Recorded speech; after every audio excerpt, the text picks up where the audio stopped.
तो के कुछ समझ बुद्धि है कि नहीं? तो आई ना का करबू? अरे करब काहे ना करब। ओ दिन गइलू हमारे भैया आलंगन 2 किलो पिसान दे दा, 2 किलो बेसन दे दा। तब बेसन त ना रहल त ना देली त मुंह एतत को बना लेलू। अब पिसान देली अब तक ला शरम है को कोने की नहीं? अरे सुना का ना जाग वाली हो तो चलो रे पानी में निगुरा डाल के मर जाते कहे नहीं।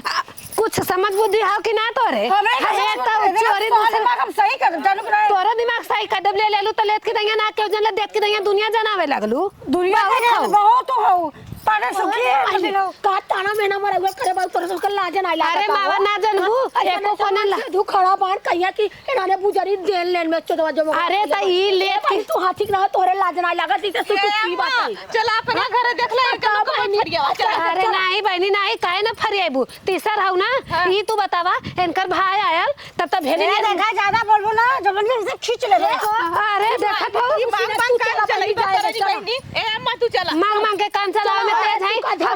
हम आऊ बिना लिए ना जाइबन के घरे से दी बाबा चल आवा दे कैसे ऐसा कैसे देबू गट्टावा धइ के उपास हंसा थी।